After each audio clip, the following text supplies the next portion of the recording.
3. 역사 계시의 삼위일체론적 근거. 역사로서의 계시 이해에 그 사유의 바탕을 두고 있는 판넨베르크는 그의 독특한 삼위일체론 해석을 통해 역사 계시의 신학적 근거를 확장시키고 있다. 그가 삼위일체론에 대한 논의를 통해 밝혀보려는 것은 그의 전체 신학 구도라 할 수 있는 하나님과 역사 사이의 연관 문제이다. 이것은 성서적 전통의 하나님 이해와 역사의 현실성이 어떻게 조직신학적 구도로 묶여질 수 있고 설명될 수 있는가의 문제이다. 삼위일체론은 기독교 신학에 있어서 신이해만이 아니라 전체 신학적 구도와 내용을 결정짓는 주제이기 때문에 판넨베르크의 삼위일체론 해석을 이해하는 것은 그가 주장하는 역사 신학적 계시 설계의 가장 핵심적 문제를 파악하는 것이 된다. 판넨베르크 이외에도 물론 전통적 삼위일체론을 새롭게 해석하려는 시도가 없지는 않았다. 예컨대 올슨이 지적하고 있는 것처럼 몰트만이 미래와 현재의 변증법, 지상에 임하는 하나님 나라의 역사적 과정과 그 하나님 나라의 미래적 완성 안에 있는 하나님 통치 사이의 변증법의 구조를 판넨베르크만큼 충분하게 전개하고 있지는 못하지만 그도 역시 내재적 그리고 경륜적 삼위일체론의 상호관계 틀 안에서 실론을 전개하려고 한다. 판넨베르크의 삼위일체론 해석에 들어가기 전에 몰트만의 삼위일체론 해석을 잠시 살펴보는 것도 필요한 작업이라 생각된다. 몰트만의 설명에 따르면 터툴리안 이래로 기독교의 삼위일체론은 언제나 신적 실체라는 보편적 개념으로 형성되었다. 이를 한 실체, 세 인격이라는 형식으로 나타낼 수 있다. 하나의 그리고 불가분리의 동일한 신적 실체는 세 가지 개체적, 신적 인격 속에서 자신을 구성하게 되었다는 말인데 이런 방향에서 결국 전통적 삼위일체는 추상적 유일신론으로 해소되고 말았다는 것이다. 또한 헤겔 이후로 삼위일체론은 절대 주체 개념으로 이해되었는데 이를 형식화한다면 하나의 주체, 세 존재 양식이 된다. 이러한 절대 주체 개념 안에서의 삼위일체론도 역시 유일신론으로 떨어졌다고 몰트만은 비판한다. 이와 같이 최고 실체로서의 하나님 그리고 절대 주체로서의 하나님 개념을 극복하고자 몰트만은 삼위일체론을 내재적 그리고 경륜적 관계 속에서 해석하고자 한다. 기독교 신이해에 있어서 현대신학의 삼위일체론 해석은 계시론적 방향에서 접근되고 있으며 이것은 동시에 구원론과도 관련되는 문제라 할 수 있다. 하나님의 계시는 인간의 구원을 그 목적으로 하며 또한 하나님으로 고백되는 예수 그리스도의 사역은 바로 구원이고 그 구원은 역사 안에 실제했던 예수라는 인격을 통해 발생했다는 기독교의 구원론적 표명이 삼위일체론의 근본적인 사유동기라는 뜻이다. 이런 의미에서 카스퍼가 삼위일체론은 성령의 활동을 통한 예수 그리스도 안에 있는 하나님의 종말론적 계시에 대한 적절한 필수적인 그리고 필연적인 해석이다. 그러므로 삼위일체론적 고백은 기독교적 구원의 현실성이 의존하는 기독교적 구원 신비 전체에 대한 요약이며 개요이다 라고 피력하고 있는 것은 정당하다. 판넨베르크도 역시 이러한 계시론적 방향에서 삼위일체론에 접근하고 있는 바 그는 삼위일체론으로 인해 하나님과 그 계시가 기독교 신학의 중심에 놓이게 되었다고 밝히고 있다. 이를 역으로 생각한다면 하나님과 하나님의 계시를 이해하는 데 있어서 삼위일체론이 그 핵심적 기능을 한다는 말이다. 이러한 삼위일체론은 판넨베르크에게 하나님의 자기 계시가 증거되는 신학적 신이해의 기초이듯이 역사로서 계시하는 하나님의 기독교적인 해석이 된다고 할 수 있다. 앞에서 여러 번 지적되었듯이 판넨베르크가 하나님의 자기 계시라고 규정하는 그 역사는 영원한 하나님 또는 궁극적 실체와 주체로서의 하나님이라는 유일신론적 사고에서는 별로 특별한 의미를 획득하지 못한다. 하나님의 간접적 자기 계시가 근본적으로 역사적이라 할 때 하나님은 예수의 역사 혹은 그 사건에서 그 신성을 획득하며 동시에 오늘의 역사를 하나님의 나라로 견인해 가는 성령을 통해 자기 계시의 진리성과 현실성을 획득한다고 할 수 있다. 그러므로 그랜츠가 분석하고 있듯이 삼위일체론적 구조는 판넨베르크에게 있어서 하나님의 역사적 자기 계시 설계에서 도출되는 당연한 귀결이다. 바꾸어 말하면 하나님의 자기 계시는 하나님의 삼위일체론적 해석과 적용에서 역사로서의 계시 개념으로 확증된다는 것을 의미한다.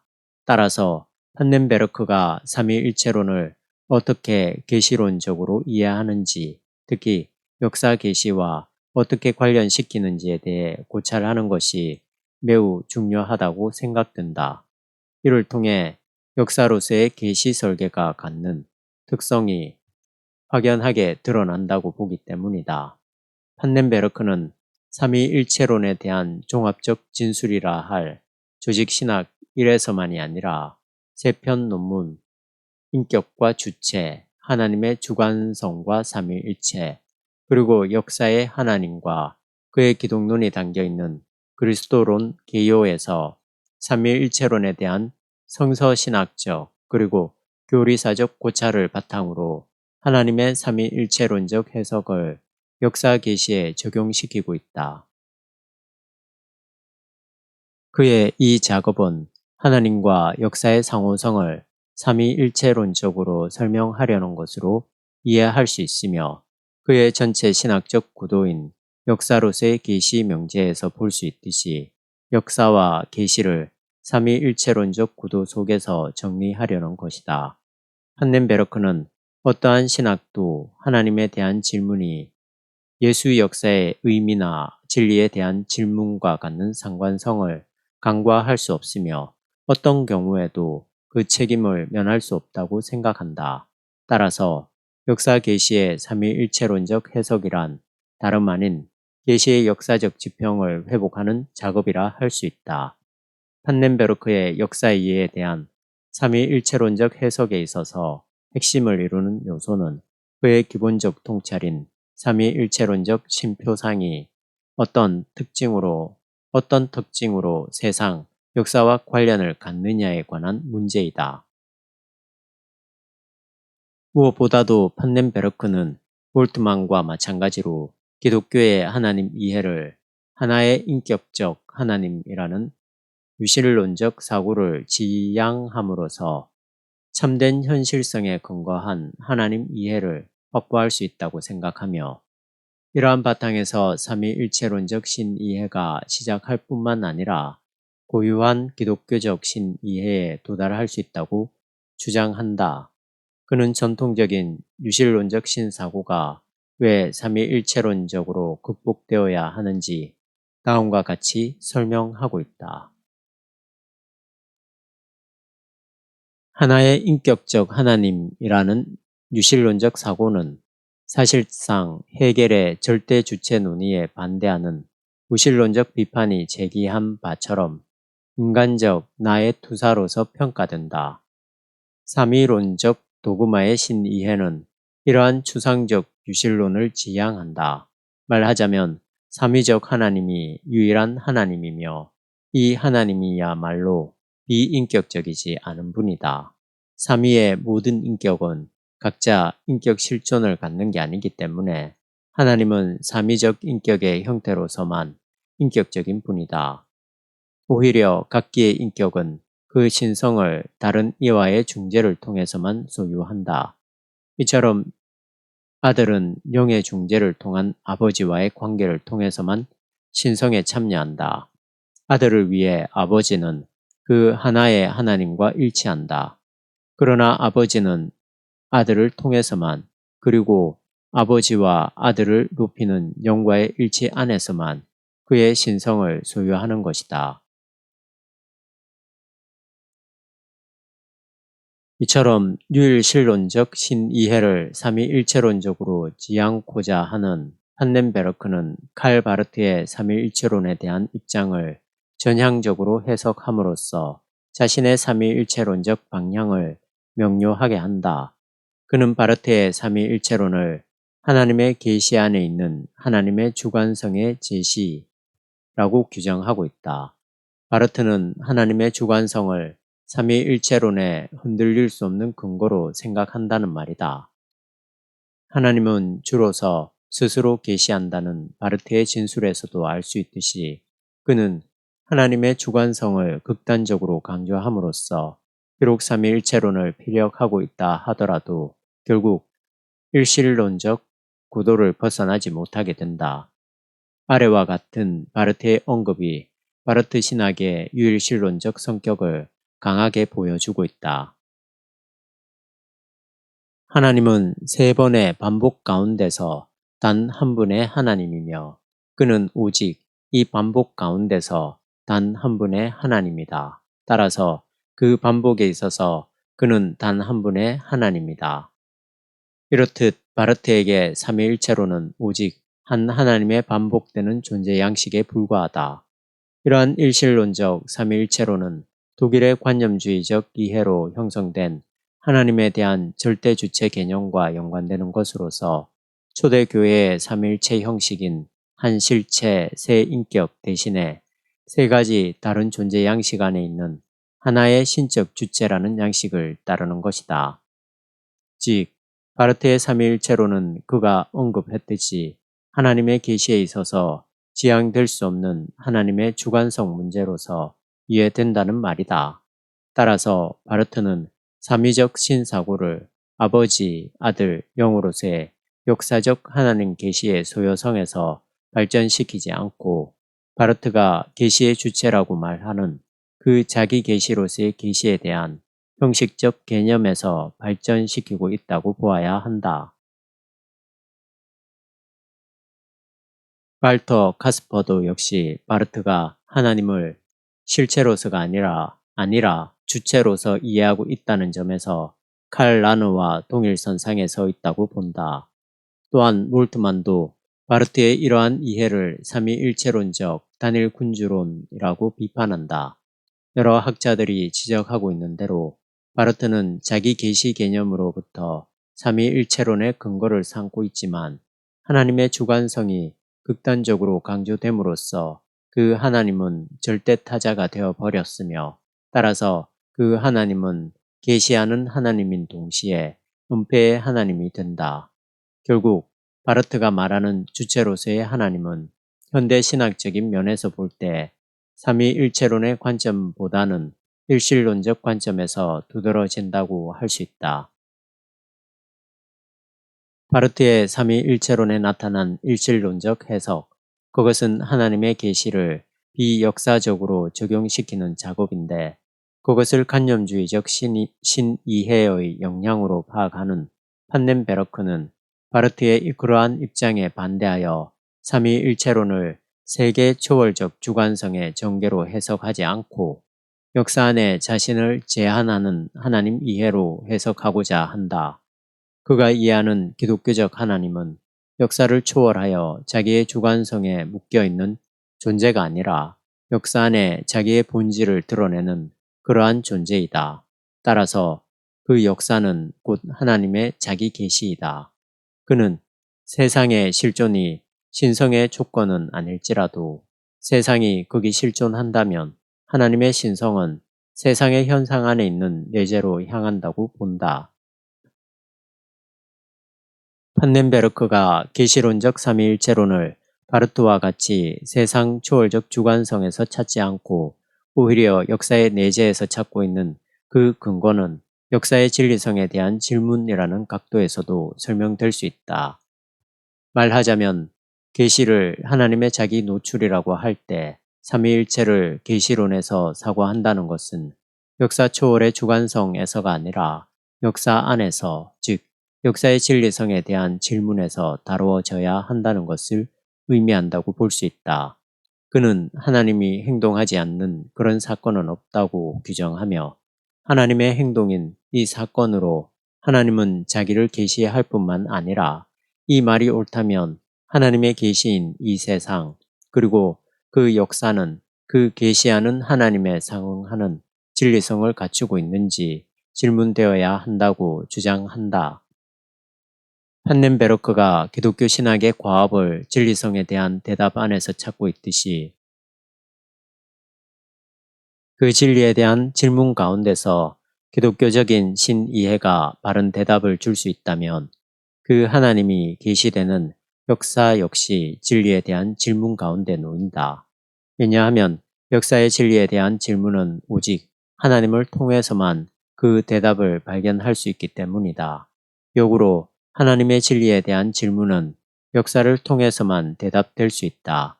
하나님의 신성은 역사에 달려 있기 때문이다.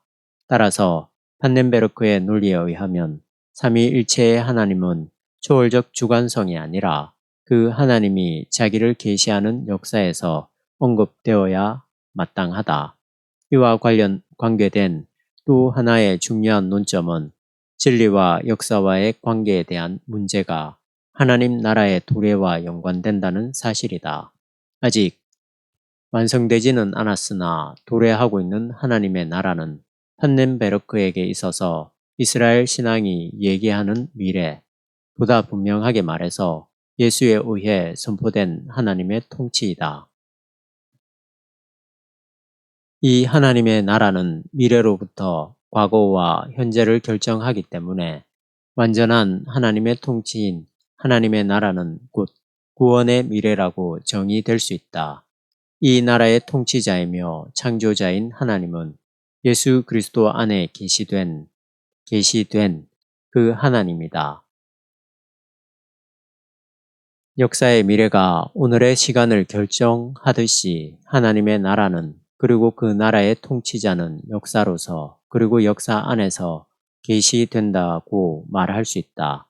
이런 면에서 전통적으로 삼위일체를 구원사적으로 이해하려는 것은 근본적으로 타당하지 못하다고 판넨베르크는 생각한다. 고전적 삼위일체로는 역사의 하나님과 역사적 계시의 하나님을 부차적인 주제로만 간주함으로써 역사의 진리성이 관심 밖으로 밀려나게 되며 따라서 구원의 역사적 계시가 중요하게 다루어지지 않기 때문이다. 판넨베르크에게 있어서 삼위일체로는 예수에 의해 선포된 오고 있는 하나님 나라의 현실성에 대한 궁극적 표현이다. 그는 하나님의 나라가 어떻게 역사와 관련을 갖는지에 대해 아래와 같이 삼위일체론적 해석을 달고 있다. 하나님의 신성은 하나님 나라의 완성으로 증명될 때까지 세상에 대해 완전히 삼위일체론적으로 중재된 하나님의 역사에 달려 있다. 왜냐하면 하나님 나라의 도래 없이 하나님은 존재할 수 없을지 모르기 때문이다. 그러므로 하나님 나라의 미래는 하나님 행위의 역사로서 역사의 진리에서와 같이 하나님의 현실성이 드러나는 장소이다. 그러나 미래적 나라는 그 미래가 이미 현재를 규정하고 같은 방법으로 현재가 모든 과거를 규정함으로써 하나님 나라일 수 있다.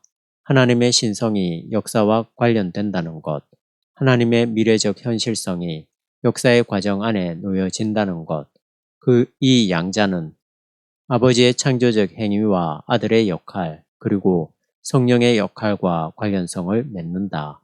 이 아들과 성령은 창조의 현실로서 하나님 나라를 실현한다.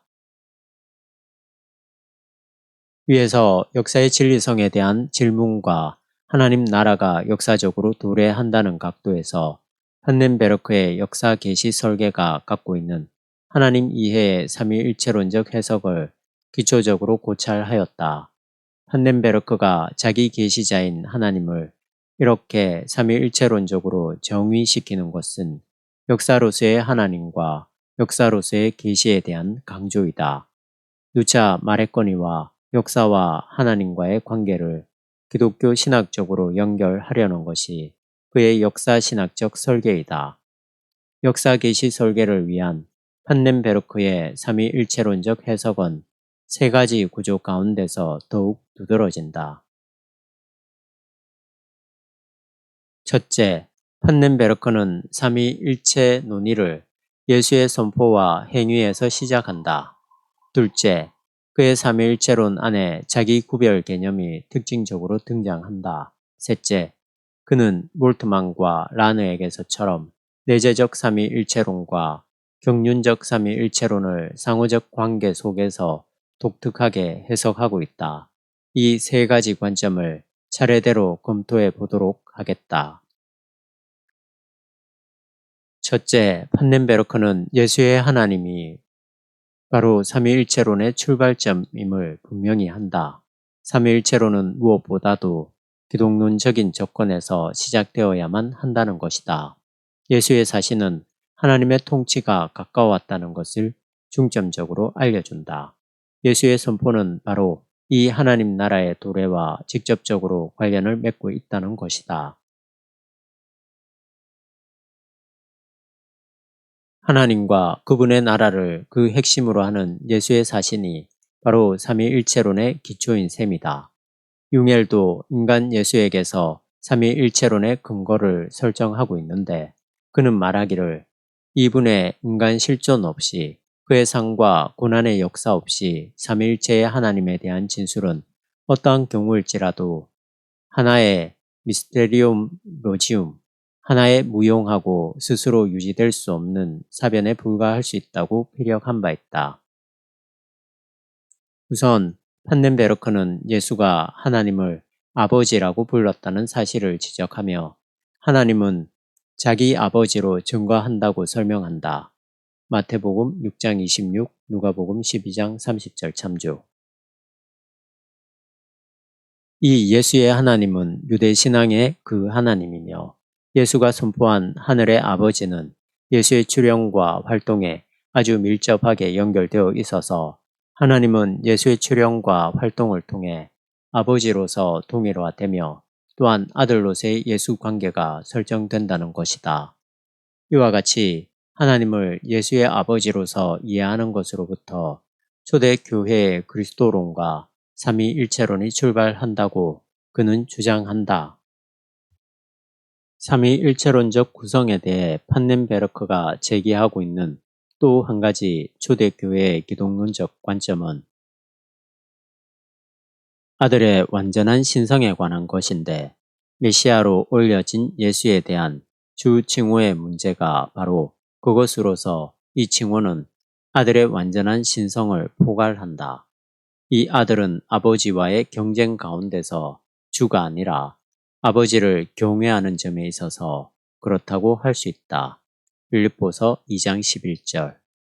그런데 예수의 이러한 주로서의 신성은 하나님의 영이 활동함을 가리키는 것이다.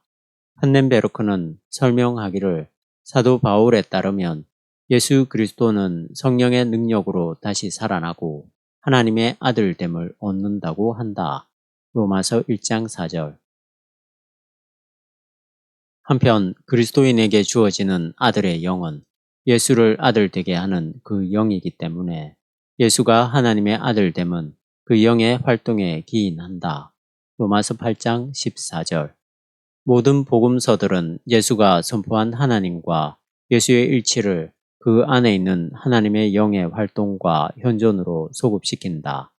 이렇게 삼위일체론의 기독론적인 이해는 기독론적일 뿐만 아니라 성령론적인 접근을 통해 온전한 이해에 도달될 수 있다고 판넨베르크는 피력한다. 성령이 예수 활동에 있는 하나님의 현존과 연루되어 있다는 것, 그리고 아버지와 아들의 친교와 연루되어 있다는 것은 삼위일체론에 대한 기독교적 신이해가 아버지와 아들 사이의 일체에서만 형성된 그리고 결정적인 형태를 발견했다는 것이 아니다. 아들과 아버지의 일치를 위해서, 즉 예수의 주 되심을 위해서 하나님의 영이 결정적으로 활동한다는 사실을 뜻하는 것이다. 판넨베르크는 브라운이 예수의 선포 안에서 신적 아버지로서의 하나님 개념이 유출될 수 없다고 주장하는 것에 반대하며 오히려 예수의 선포에서 삼위일체론의 기초를 찾고자 한다. 예수는 분명히 하나님을 아버지로 부르고 또한 그가 선포한 나라는 하나님 아버지의 나라였다. 예수의 아버지 칭호는 교부 시대에 형성된 사회학적 하나님 상징이 아니다.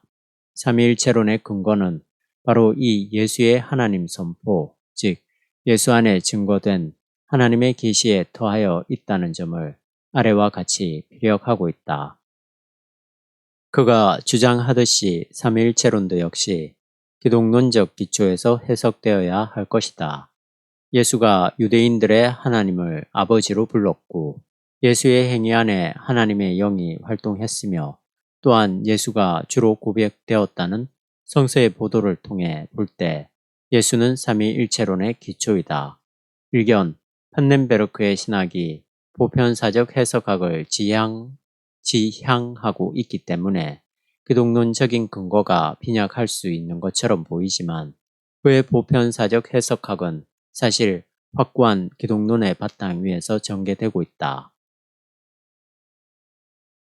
둘째, 판넨베르크가 역사신학 설계를 위해 어떻게 삼위일체론적 근거를 제공하고 있는지 파악하려면 자기 구별 개념에 대한 각별한 유념이 필요하다. 이 개념은 독일의 관념주의로부터 받은 영향이라 할 수 있는데 특히 헤겔과의 관련 속에서 설명되어져야 한다. 헤겔 이전의 기독교 전통은 하나님의 영원하고 자존적인 생명이 이 세상과 역사 가운데 외적으로 드러나는 것이 바로 세상에 대한 하나님의 역사적 관계라고 간주하였다. 그러나 판넨베르크는 헤겔의 도움으로 이러한 전통적 삼위일체론적 신학을 극복하고자 한다. 그것이 바로 하나님의 자기 구별이다. 삼위일체로서의 하나님을 말할 때 그것은 전통적인 의미에서 주장되었듯이 영원한 하나님이 아들과 성령에 침투하는 것으로 생각될 수 없다는 말이다. 아버지의 영원한 신성이 그 자체로 유지되는 것이 아니라 아들과 성령의 역할에 의존하게 되는데 이것을 상호 자기 구별 개념이라 할 수 있다.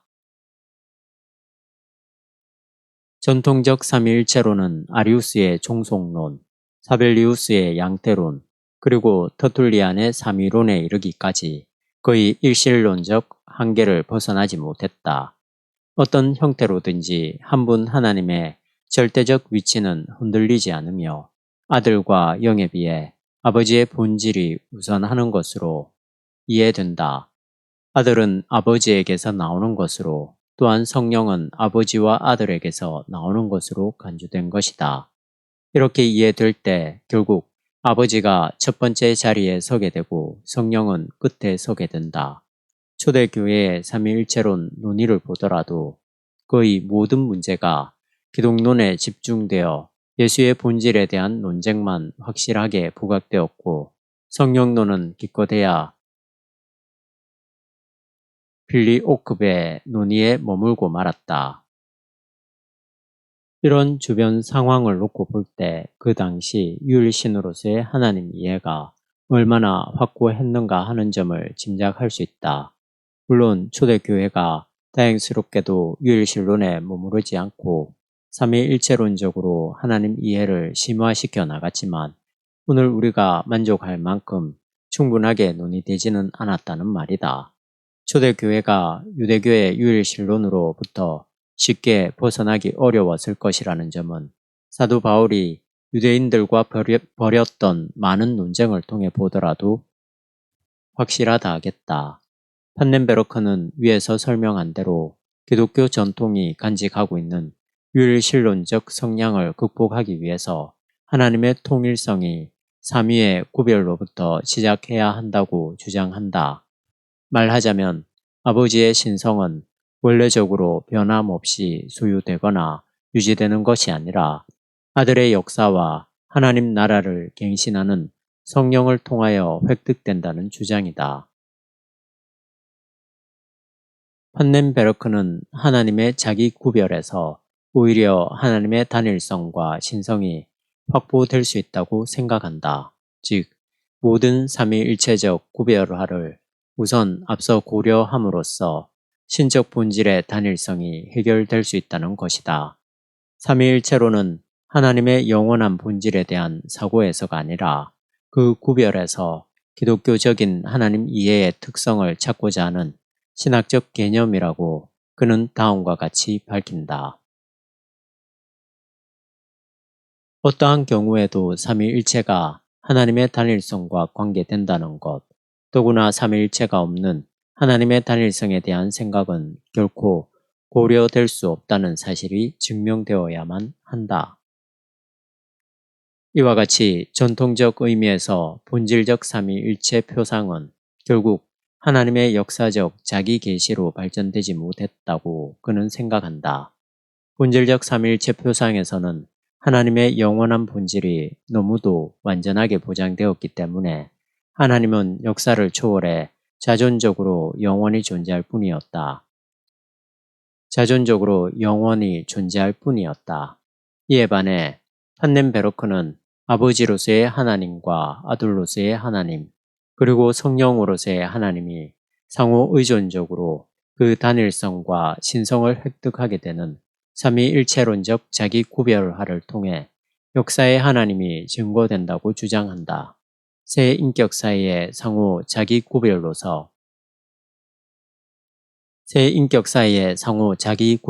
규정된 이 관계는 삼위론의 전통적 언어학이란 면에서 원래적 관계로 축소되면 안 되며 아버지가 아들을 증거하는 것만이 아니라 아들이 아버지를 증거하기도 한다. 아들은 아버지로부터 그리고 아버지는 아들로부터 신성이 확보된다. 아들은 증거될 뿐만 아니라 아버지에게 순종하고 이로써 아버지를 하나님으로 들어올리게 된다는 것이다. 이 관계는 물론 성령과도 동일하게 적용된다.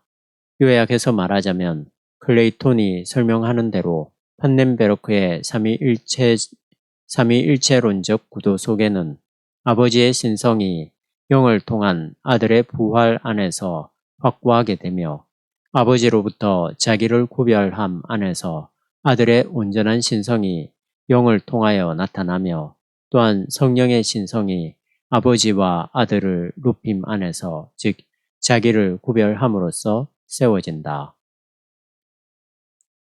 전통적인 삼위일체론이 말하는 본질적 삼위일체론은 가부장적 전통을 갖고 있는 한국교회 안에도 깊숙이 자리 잡고 있다. 영원 불변한 유일신, 그 누구와도 비교될 수 없는 절대적이고 권위적인 하나님이라는 신표상으로 인해 초월적이고 신비주의적인 신앙 경험이 강조되지만 역사와 그것의 변혁은 신앙의 주변으로 밀려나게 된다. 흔히 성육신의 하나님이라고 강조되고 있긴 하지만 그것조차 매우 감상적인 차원에서의 언설에 불과하였지 성육신이 뜻하는 자기의 낮춤이 신성의 본질로서 이해되지 못하는 실정이다. 이런 점에서 영원한 신성이 역사의 예수에게서 그리고 창조의 영인 성령의 활동에 의존한다는 판넨베르크의 삼위일체론 이해는 한국교회의 역동성 회복을 위해서 역시 요청된다고 할 수 있다. 셋째, 판넨베르크는 내재적 삼위일체와 경륜적 삼위일체 개념을 통하여 세계를 하나님의 역사로서 정언고자 한다. 전통적인 의미에서 삼위일체는 내재적인 면이 강조되었는데 이는 존재론적인 삼위일체론 혹은 양태론적인 삼위일체론으로서 현대신학에 있어서 그것의 문제점이 자주 지적되곤 하였다. 예컨대 칼 라너는 삼위일체는 내재적이며 또한 그 반대이다고 말한 바 있으며 몰트만도 역시 내재적 삼위일체와 경륜적 삼위일체의 이원론을 지향코자 하였다. 뿐만 아니라 카스퍼는 다음과 같이 경륜적 삼위일체론의 중요성을 강조한다. 삼위일체의 고유한 자리는 그러므로 인간이 아니라 하나님, 인간인 예수 그리스도이다. 여기에서 참으로 이해될 수 있는 바는 삼위일체론이 구원 경륜에 기인한다는 사실이다. 이는 우리를 오늘날 현안이 된 삼위일체론의 문제, 즉 내재적이고 경륜적인 삼위일체에 대한 통전성으로 인도한다. 이러한 현대신학자들과 마찬가지로 판넨베르크 역시 올슨이 설명하다시피 세상에 대한 하나님의 모든 역사적 관계보다 선행하는 것으로서의 내재적 삼위일체, 그래서 성육신이 어떤 보충적인 것으로, 그리고 그 성육신이 삼위일체 하나님의 영원한 생명에 필요한 부수적인 것으로 간주되어 버리는 그러한 전통적인 내재적 삼위일체론을 거부한다. 그는 영원한 하나님의 내적 삼위일체론의 생명, 내재적 삼위일체와 세상에서의 새 삼위일체적 인격의 활동, 경륜적 삼위일체의 관계를 매우 밀접하게 연결코자 한다.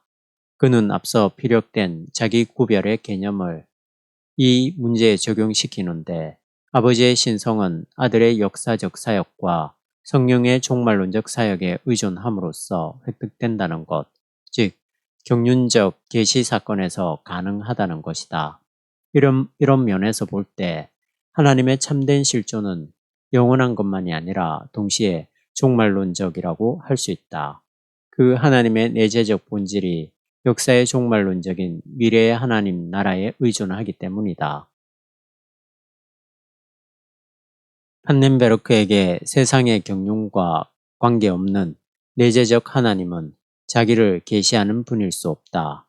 그의 전체 신학적 구도에서 볼 수 있듯이 여기에서도 역시 하나님과 세상 역사와의 연결이 중심적 문제이다.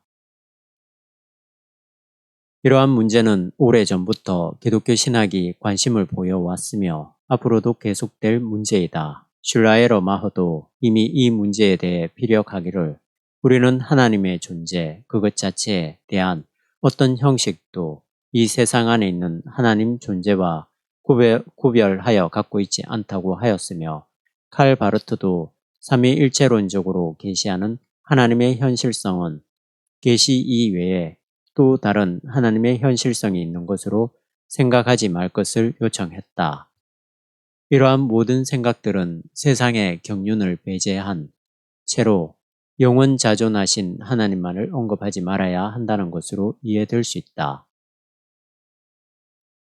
예수 그리스도 안에 있는 하나님 계시의 삼위일체론적 근거는 그 누구보다도 칼 라너의 내재적 삼위일체와 경륜적 삼위일체의 일치에서 수용되었고 동시에 첨예화되었다고 판넨베르크는 지적하고 있다. 이 명제가 의미하는 바는 하나님의 영원한 본질 안에 있는 삼위가 그의 역사적 계시와 묶여야만 되는 것으로 판넨베르크는 이해한다. 칼 라너의 입장을 수용하는 판넨베르크에게 있어서 하나님은 구원의 경륜을 갖고 있는 분으로서 아버지는 아들과 영을 통해 구원 경륜의 역사로 다가가며 세상의 창조를 통해 그리고 그 안에서 활동케 하기 위하여 아들과 영의 파송을 통하여 자신의 신성을 역사의 길에 의존하게 되었다는 것이다. 이는 경륜적 구조 안에서만 내재적 신성이 언급될 수 있음을 뜻하는 것으로서 이러한 두 가지 요소의 상호 연관을 판넨베르크는 아래와 같이 설명하고 있다. 신적 본질의 단일성 안에 있는 아버지, 아들, 영의 단일성에 대한 질문과 그리고 내재적 삼위일체가 경륜적 삼위일체와 갖는 단일성에 대한 질문은 서로 아주 가깝게 관련되어 있다. 말하자면 인격들의 삼위성 안에 있는 하나님의 단일성은 동시에 내재적 삼위일체와 경륜적 삼위일체 사이에 있는 차이점, 그리고 단일성의 이유를 스스로 포함해야만 한다는 것이다. 위에서 언급된 대로 판넨베르크는 삼위일체론에서 내재적인 이해와 경륜적 이해를 분리하지 않고 상호적으로 본다. 아버지, 아들, 영으로서의 하나님은 영원한 신성의 본질에서만 자신을 삼위일체론적으로 소유할 수 있는 게 아니라 오히려 역사에서 삼위적으로 활동하는 하나님이라는 관점에서 참된 내재적 삼위일체의 하나님이 된다. 동시에 경륜적 삼위일체로서의 하나님은 그 내재적 성격을 상실하지 않고 상호적으로 기능한다. 결국 그의 삼위일체론 이해는 영원한 하나님과 역사적 하나님의 상호적 관계성 가운데서 증거되는 신이해라고 할 수 있다. 특히 삼위일체 하나님이 경륜적으로 활동하는 역사는 종말론적으로 그 진리성이 증거되기 때문에 앞서 몇 번 언급한 대로 삼위일체의 하나님은 역사의 미래를 당겨오는 힘이며 모든 것을 규정하는 현실성이라는 그의 신이해가 여기에서도 역시 일관된 논리성을 갖는다 하겠다. 이러한 미래적 관점의 강조는 1960년대 신학의 특징이었으며 이로 인해서 판넨베르크의 신학적 입장이 미래적 존재론이라 일컬어지기도 한다. 지금까지 판넨베르크가 피력하는 삼위일체론의 역사신학적 구조를 고찰하였는데 그가 의도하는 바는 기독교적 신사고의 삼위일체론적 해석을 통하여 자기를 계시하는 역사적 하나님이라는 논리를 더욱 확고하게 논증하려는 것으로 보인다. 판넨베르크가 말하는 삼위일체론의 세 가지 특성, 즉 기독론적 삼위일체와 상호 구별로서의 삼위일체, 그리고 내재적이며 경륜적 삼위일체는 동일한 신학적 구도 속에 놓여있는 문제이다. 영원한 하나님의 신성과 그 본질이 인간과 세계 그리고 역사에 의존하여 자기를 드러낸다는 말이다. 하나님은 역사에서 자신을 계시하는데 이 계시는 하나님의 삼위일체적 이해에서 증명된다는 것이며 역사의 하나님은 곧 예수의 역사 안에서 자신을 계시하고 삼위적으로 자기를 구별하며 세계에 대한 경륜적 의지를 갖는 삼위일체의 하나님일 뿐만 아니라 예수의 역사와 하나님 나라를 확장하고 갱신하는 영으로부터 하나님은 자신의 신성과 진리성을 획득한다고 그는 이해한다.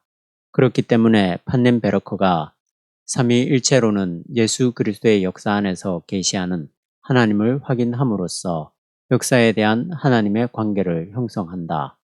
이런 역사와의 관계가 아니고서는 예수 안에 계시하는 하나님이라 하더라도 참된 하나님이 아니며 세계의 창조자도 아니고 그 구원의 미래도 아닐지 모른다고 주장하는 것은 그의 역사 계시 설계 안에서 정당한 표현일 것이다. 그러나 그의 이러한 신학적 구도를 단순히 하나님과 이 세계의 일치라고 간주한다면 판넨베르크 신학에 대한 편견이다. 판넨베르크가 삼위일체론적 해석을 통하여 역사의 하나님을 증거하려는 신학적 확신은 하나님 존재를 추상적으로 접근하려는 어떠한 시도도 거부하는 데 근거하고 있다. 그가 말하는 삼위일체론적 역사의 하나님은 인간의 모든 고난의 사건들이 포함되어 있는 이 세상의 구체적인 역사로서 자기를 계시하는 분이다. 몰트만은 십자가에 달리신 하나님에서 삼위일체의 하나님이 역사의 고통에 참여한다고 밝히고 있는데 판넨베르크도 역시 고통에 참여함으로 하나님은 역사의 하나님으로 그리고 그 역사의 진리로 이해된다고 피력하고 있다.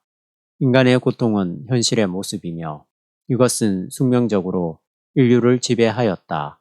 역사는 바로 이러한 고통을 향한 인간의 투쟁이라 할 수 있는데 기독교는 이 고통을 운명, 예정으로 받아들이는 잘못을 범하기도 하였다. 이제 인간의 고통은 곧 하나님의 고통, 즉 인간 역사에 참여하는 하나님의 고통으로 이해되기 시작하였다. 하나님은 우리 위에 계시거나 혹은 존재의 깊이에 있는 것이 아니라 역사적으로 우리보다 앞서가는 희망의 하나님이며 또한 역사에서 자신을 계시하는 하나님, 종말론적으로 계시하는 하나님이다. 그 하나님은 종말의 시간에서 인간의 시간을 끌어당기는 분이라고 생각할 수 있다. 하나님에 대한 이러한 종말론적, 역사적 사고를 통하여 결국 판넨베르크에게 있어서 삼위일체로는 자기 계시자로서의 하나님이 역사로서 계시한다는 명제에 대한 신학적 언어학이라고 볼 수 있다.